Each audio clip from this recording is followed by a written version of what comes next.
Hey, guess what, everybody? Go listen to the Break It Down show.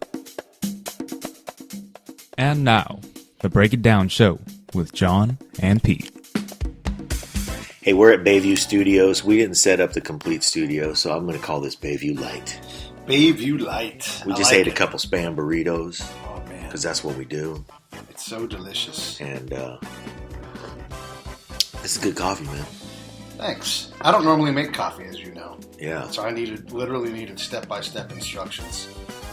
But it came out nice and murky. I like my coffee murky and muddy and shit.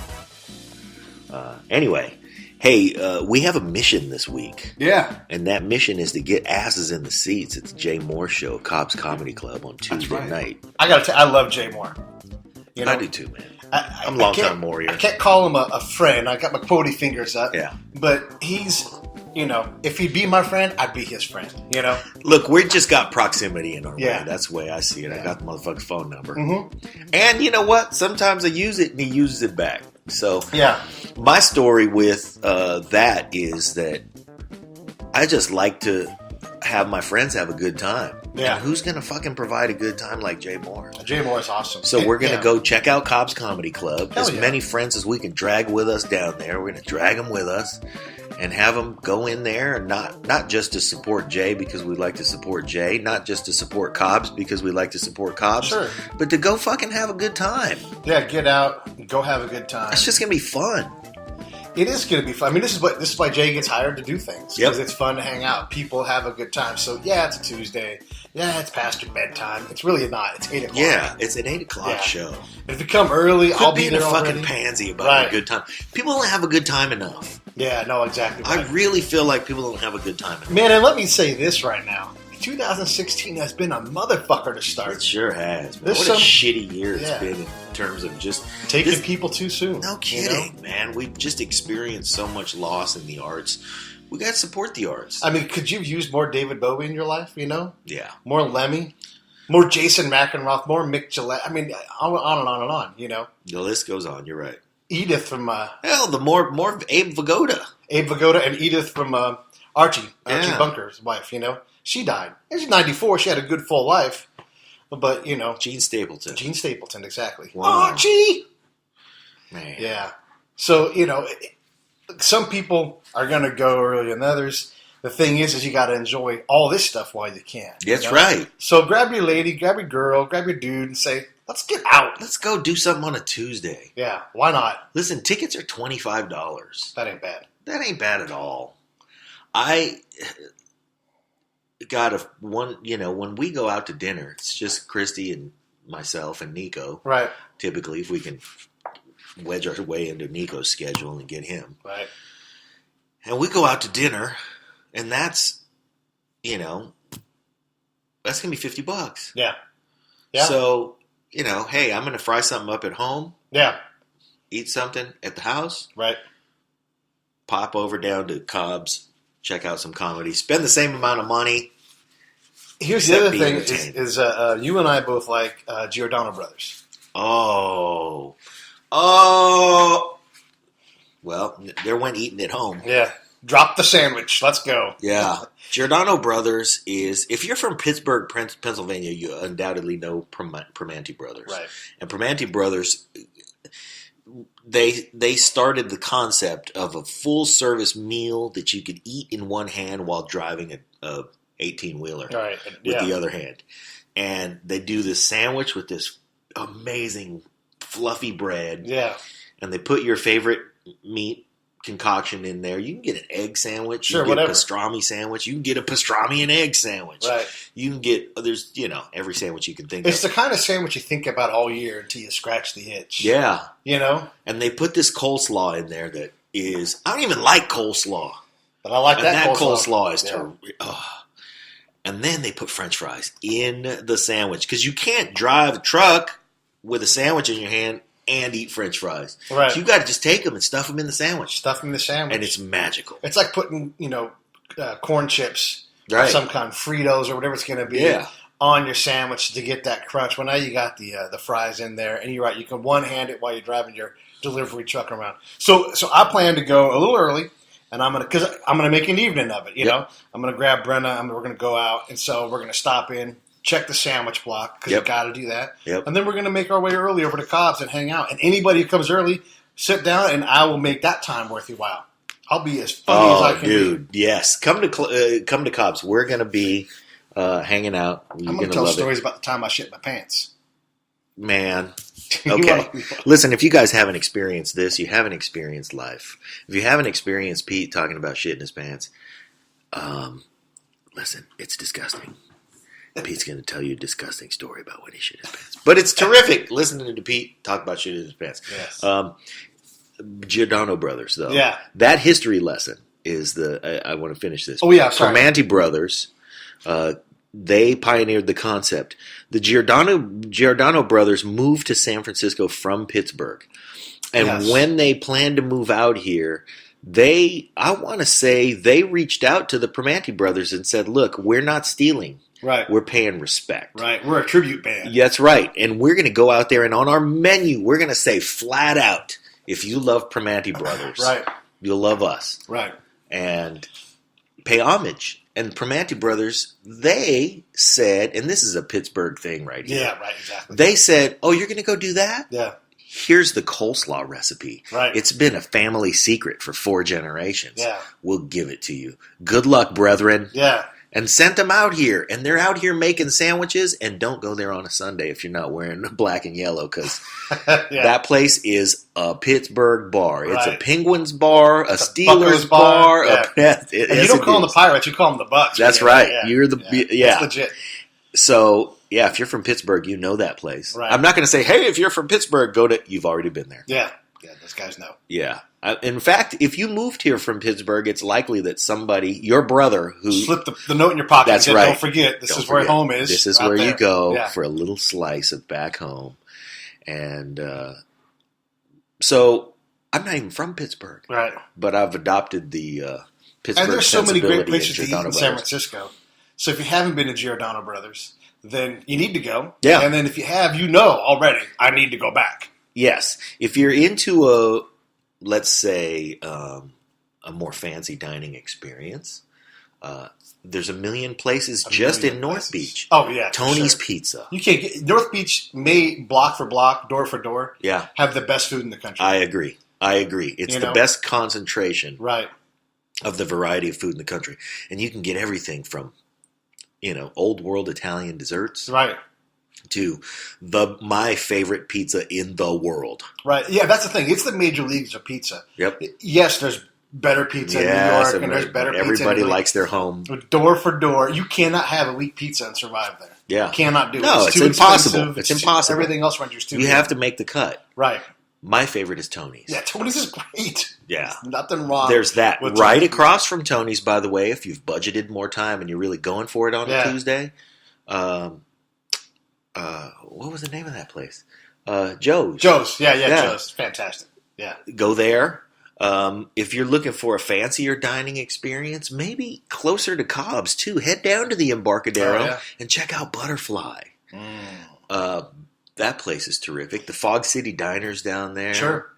There's just so many places. Within a very quick Uber ride, you can visit nearly any country in the world. That's true. And have food. You can have Ethiopian food. You can have Afghan food. You can. Several different kinds of Mediterranean food. Absolutely. Al Boor's. Yeah.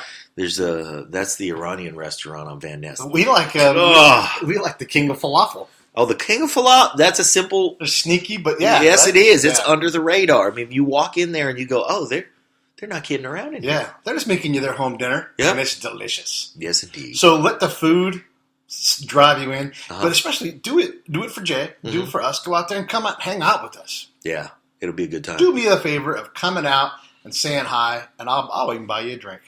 Oh, drinks will be bought. Yeah, by somebody. That's right. In fact, we're going to buy you drinks until you forget and your inhibitions go away and you start buying us drinks. One of my favorite things to do with my buddy Dennis. That's Pete's MO. Yes. He'll buy you drinks until you start buying him drinks. I'll buy you drinks until you think, man, it's a great idea to be out tonight. I'm so glad I did this. And then the next day you'll be like, oh my God. That was so much fun, but why did I do that? My buddy Dennis and I lived in Chicago, we like to do a thing called Tuesday night drinking. So Well, how'd you come up with that name? Yeah, it was oddly enough on Tuesday night. And we would just go out. And we wouldn't always do it, but that was like our special drinking night. Just regular Friday night drinking and Saturday, Sure. This was like anybody can do that. Yeah, like, hey, should we stay in and watch Friends or should we go do shots? Hey, Tuesday night drinking. Tuesday night drinking. You might end up at a Sox game for like $4. Or you might end up in your socks in the rain. Yes.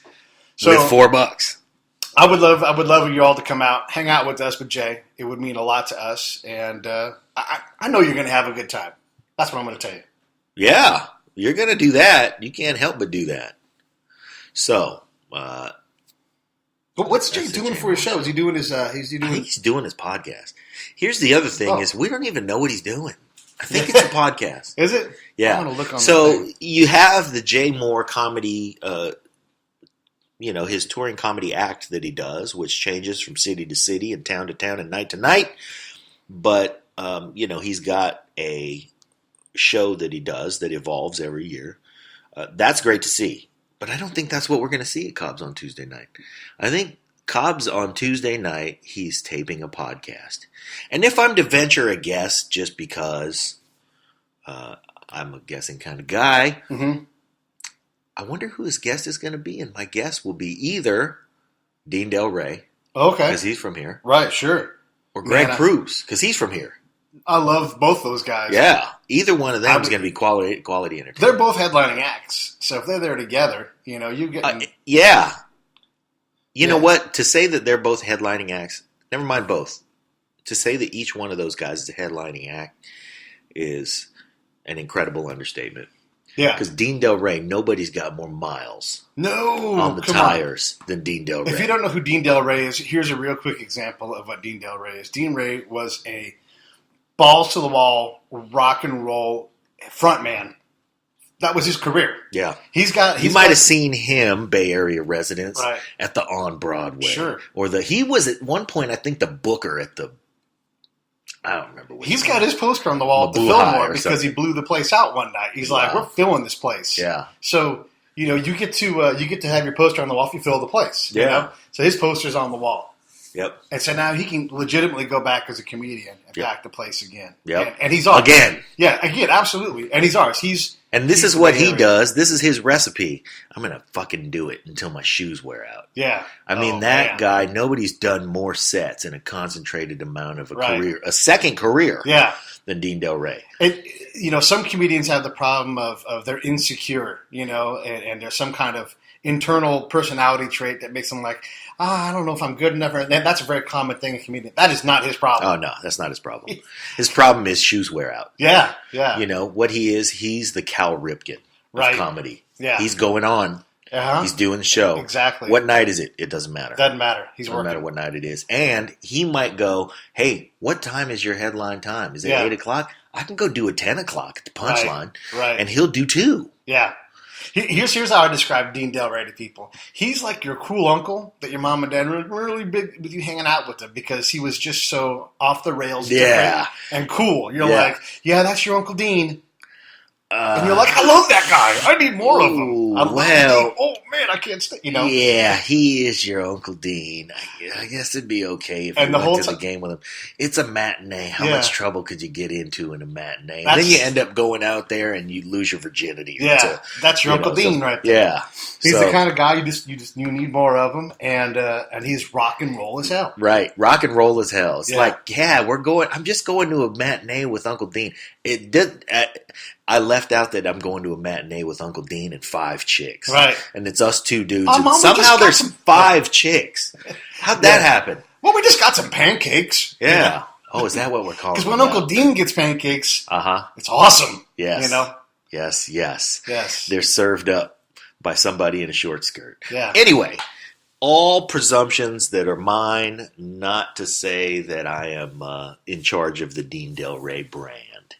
But that's our perception of it. Yeah, I love Dean. And then there's Greg Proops. Sure. And to call Greg Proops a headliner is really to call Hank Aaron a utility outfielder.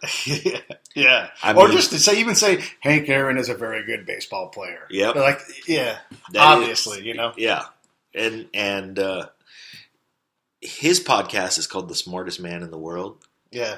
And that's like Tuesday night drinking. It is. That's what, that fucking guy is brilliant. Yeah. Native of San Carlos, California, just south of San Francisco, in a very, very privileged and white enclave. Yeah. And it's funny to hear him make fun of that. Well, he gets it. Yeah. He sees it. And he's been to a lot of countries. He understands that. Pretty sure he still lives there, too. He probably does. Anyhow, hey, if Greg Proof's ears somehow find their way to this episode of this podcast, Greg, we love you. We want you on our show. Yeah, in our episode that we did with Jay a couple months ago, he said, hey, you know who should be on your show, guys, is Greg Proofs. Yeah. And so there's your recommendation. We haven't racked him up yet. I'm gonna work on him. Matter of fact, I'm gonna tweet out right now to all these guys. Yeah. Yeah. So Pete is tweeting. Now, while Pete is tweeting, I also want to mention our good friend, Rich Uggan, who is a world-class drummer. Oh, yeah, absolutely. World-class. He lost somebody from the rock and roll world. Man, yeah. He lost Nicholas Caldwell, who was one of the singers in the Whispers. And Rich has been, his home gig pretty much has been the Whispers for much of his musical career. Which is a great gig, but he took some time off of that gig for a brief stint with Earth, Wind, and Fire.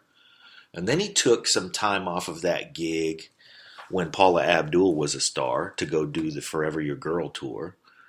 And then he took some time off of that gig to go be the drummer for when Hammer was the biggest act in the universe. And he was so big, he needed two drummers. Yeah. Yeah. It was him and Billy Shoes Johnson, who's a Bay Area legend also.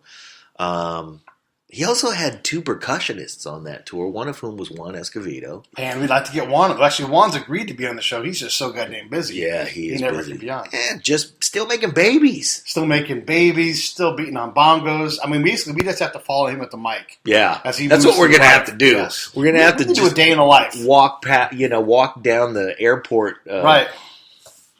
Anyway, yeah. So why did you bring him up? I mean, I know we're talking about Jay and what he's going to do here at Cobb's, but how did that lead you to Rich? Rich is writing a variety show, and he wants to produce a variety show that is going to be housed somewhere in San Francisco, hopefully, somewhere maybe on the Embarcadero, and that would be terrific.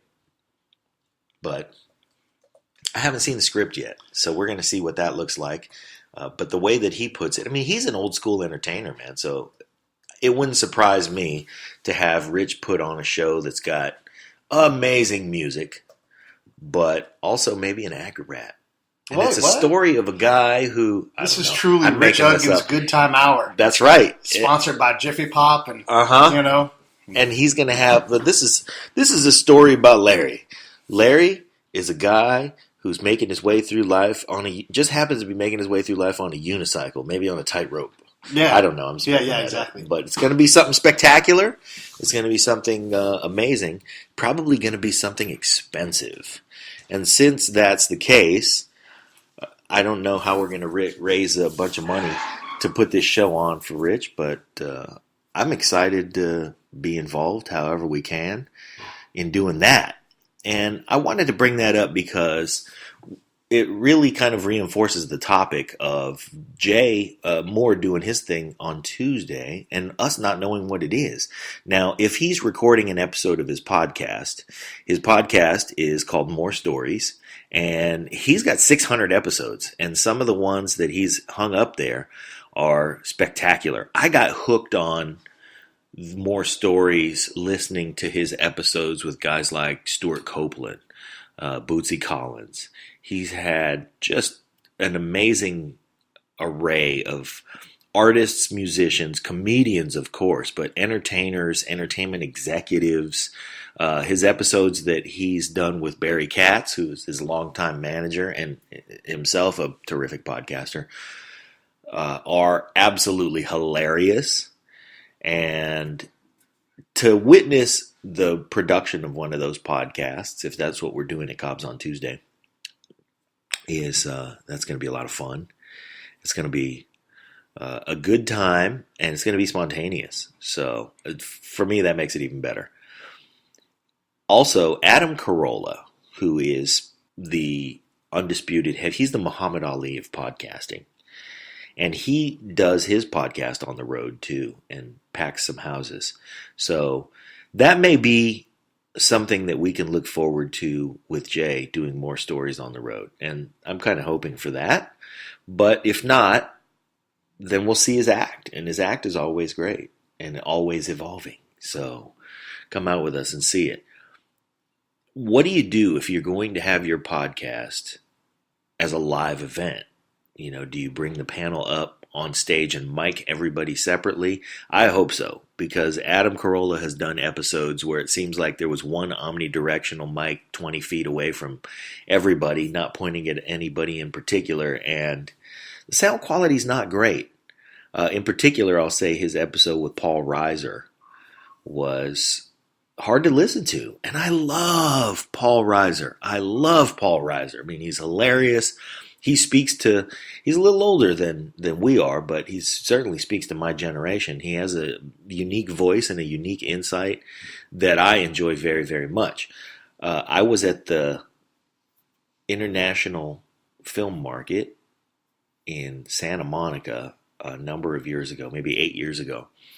And a little independent film that was Paul Reiser's directorial debut. I think it was his screenwriting debut. I'm maybe wrong about that.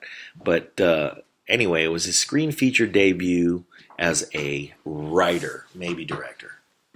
I'll have to look. Anyway, the movie was called The Thing About My Folks.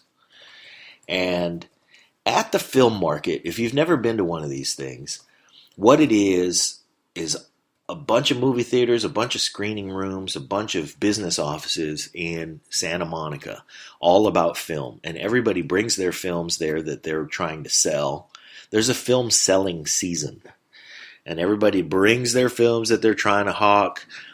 Film distributors are there buying films to bolster their flea market of films. It is. It's like the flea market and the NFL draft of films put together. Really, at the same time, yeah. So what happens a lot is you go from screening room to screening room, and literally every movie theater down there in downtown Santa Monica, of which there are, I believe, 5 movie theaters, all screens on all those movie theaters are dedicated for a week to screening movies that are, trying to be sold. Right. Producers rent out those theaters and those screens so that film buyers can go in, watch the movies, decide that they want them on their roster, and then buy them. And I saw a Jackie Chan movie that, I'm not kidding, had a cast of thousands. He was a time-traveling, I don't remember what it was, but there was a scene where he was fighting Mongol hordes, and they came up over the hillside, and there were just thousands. Jesus. I mean, this movie was epic. Right. Probably shot in China, so they spent a lot less money than they would have shot it here. Yeah, right. But still had a cast of thousands. Never saw the light of day, for all I can see. Or perhaps saw the light of day in China, but never made it here. Right, didn't make the U.S. cut, right. But when I saw that film, you notice, too, that film buyers will walk into a movie, they'll allow it to start, they'll watch the first 5 minutes, and then they'll get up and walk away. They can decide whether or not the movie's good enough to put on their roster based on who's in it, the production quality that they see, the way that the film starts off, if it draws you in, and there's a lot of jaded kind of, all right, I've seen enough, and they get up and walk out.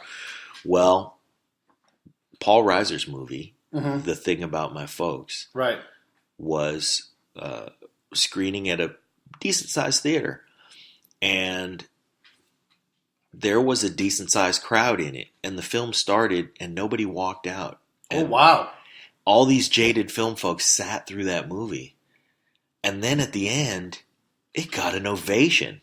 Damn. Blew my mind. I mean, it brought a tear to my eye. It was a fantastic movie, and it certainly got me. I mean, that's not an expected outcome at this particular kind of a venue, right? I mean, to have that level of support for your movie. From people who have to watch at least part of... I mean, this is their jobs. It's fun to go to a trade show once, but when you go every day, it's really hard. Right. Year after year, it's your 20th year, and you have a roster of, let's say you have a dozen movies to buy this year. You have to go look at this sounds like an exaggeration, but it's not. It's not right. You have to look at 150 movies in the time span of 5 days. It's like looking at resumes, right? You don't read them anymore. You just get to the point where you're like, nope, nope, nope, nope. Yeah, you just rule them out as you can, and then when you get one that's just good enough to warrant a look, then you look at it. Right.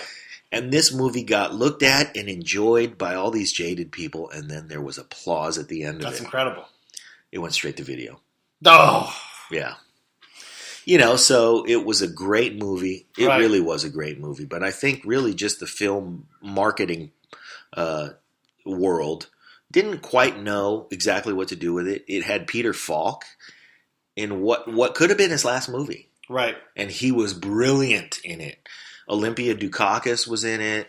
The cast was really good. And Olympia Dukakis she's just so good. She's way above the standard because has she ever had a bad movie? No. Like, whenever she gets hired, she never gets a hired bad because performance. What she does perfect. Yeah. Yeah. Absolutely. So the movie went straight to video. Yeah. And there were edits. There was that edit in the first third of the movie, maybe the first fifth of the movie, where you just went, ah. Right. And they put it in there because somebody said, I think there's a hole. I don't think the audience is going to make the leap between what happened and where he found the note. Yeah. So you have to get somebody walking in there in the middle of the night and placing the note. No, we didn't need that. Yeah. It was a shitty addition. Right. It was clearly cut in. It was clearly shot on video and then cut into a movie that was shot on film. That's the antithesis of like Hitchcock and how he did it. Yep. All the clues were there. Yeah. He made you feel weird just because he put things in weird spots.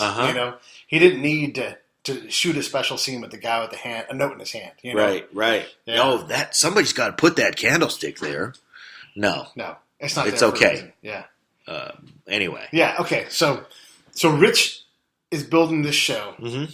And he wants it to be down on the Embarcadero. How hard is that? I think he's got to spend $1 million just to put eyeballs on it for people who are going to spend money to make the show. I mean, it's realistically, tough. So what do you, if you're doing a show on the Embarcadero, what can you charge for people to show up? I mean, as busy as it is, you will get foot traffic. People will show up. Well, let's use what's there as a baseline. There's a theater right there across from where the Fog City Diner is. Mm-hmm. It's Teatro Zenzano. It's a dinner theater. Right. I believe they're charging $100. But they're feeding just shy of $100. Yeah. And then you get, you get a meal that's dinner or whatever. Right. And it's not spectacular. From what I hear, I mean, the dinner's not bad, but you're not going there for the dinner. You're going there for the theater. Right. It's like when you go on the murder mystery train. You're going to get fed. Yeah. But you're there to watch the actors. Right. Yeah. Okay. So what's it cost? $100 for that? Yeah. So what are you going to add in for dinner? $25? I think so. It's got to be, right? Yeah. I think that show's going to be $75 worth of that ticket. Or if you do a standalone show because there's so much to eat around the Embarcadero, maybe you do a standalone show with a $65 ticket. Okay. It's not for the faint of heart. You have to do that on purpose. Investment. Yeah. Because you can't hire. And I'm not naysaying Rich's show. I bet Rich's show is going to be absolutely stunning. Yeah. And well, that guy's hilarious. Seen stunning shows. He's seen. Oh man. Yeah. He's not only seen and been a part of stunning shows, but he understands good story. Yeah. He's funny, hilarious dude. Yeah. We actually have a show that we've been working on with Rich. Yes, we do. That at some we're point going to put it out in the next few weeks. Yeah. I think it's 6 months old. It might be, but it doesn't matter. matter. We sat on our kitchen table, but our show with him was a lot different than most of our shows because most of our shows involve...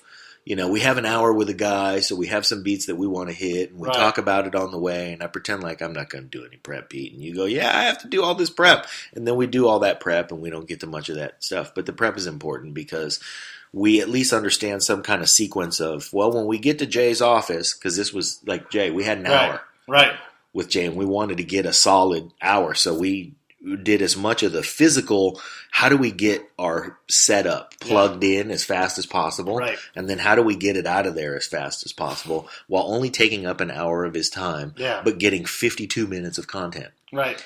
And with Rich, it was different. He came over here. I think we barbecued. Yeah, and Rich is a different dude. Jay's a frontliner. Right. He's a headliner. Yeah. He's up front. Rich always has drums in front of him. Yes. He can be in front of 100,000 people and be comfortable because he's really not engaging with the crowd. Yeah. His sounds do, Right. So it took a while to get him warmed up and comfortable. It did. And I think our relationship with him is such that we had that dynamic anyway. Sure. Yeah, we're going to turn on the mics. Cover, right. Yeah. I mean, it was like our show with Drez that ended up being a two-part. Was that a two-parter? It was a two-parter, but it also was a whole lot longer in that. I mean, that was like a 4-hour conversation. Yeah. I mean, we only captured a little more than 2 hours of that conversation. Right. It went on for another solid hour and a half after we turned the mics off. Yeah. And was powerful in that hour and a half. Yeah. So it was the same kind of thing with Rich. There was a lot of material. It moves a little more. It's more of an LP than a single. And so we've been working on it for a long time. Let's talk about upcoming shows. We have Dr. Greenberg. Dr. Bob dropping this week. Yeah, Dr. Bob is awesome. That was an LP style show too. We did that at his house. Yeah, it's so cool. Looked at his martini shaker collection. Talked about his his kids were there with us. We had a great time. And I do consider Dr. Bob a friend. Yeah, he's not a friend I get to see very much because we're all busy. Right, but I love what he does. I love the things he's done for humanity. Yep. And if I can be anything a part of what he does, I want to do it. Yeah, and his mission to make humanity more enlightened. I defy anybody to say, I don't like classical music, and then talk to Dr. Bob and have the same answer. That's right. It can't be done. You can't. His first thing he's going to do is have you rename it in your vocabulary to literate music. Right. And then how can you say, well, I hate being literate? Yeah. Here's how great Dr. Bob is at this. One of our friends, someone who's going to be on the show, speaking of upcoming shows, we're going to have a cover band called Strange Brew on. And their lead guitarist, a guy named Bob, and he's like, I love Bob history. Carter. Yeah, Bob Carter. Hey, Bob, what's up? And we said, Bob, we know you love music. We know you love rock and roll. Check out what Dr. Bob does with his literate music rockstar show that he used to do on Aura TV. And if you get the chance, go to aura.tv. Search Dr. Bob Greenberg. And you'll see a bunch of stuff on there, but we're talking specifically about Scandalous Overtures. Yes, Scandalous Overtures. And you're gonna binge listen. Yeah, you are. Because he's discussing the classical composers in the context of them being the rock stars of their day. Right. And there was some really rock starish behavior. If you think that these guys are somehow like more prudish or uptight, let me just tell you right now. You got no idea. Yeah. You got no idea how entertaining and rock starish these guys were. They were freaks. We have an upcoming show with Dave Agent, the legendary bass player in the Bay Area, Dave Agent, who had actually a long and storied history with Rich making music that we all know and love. And we have, who else we got in the hopper?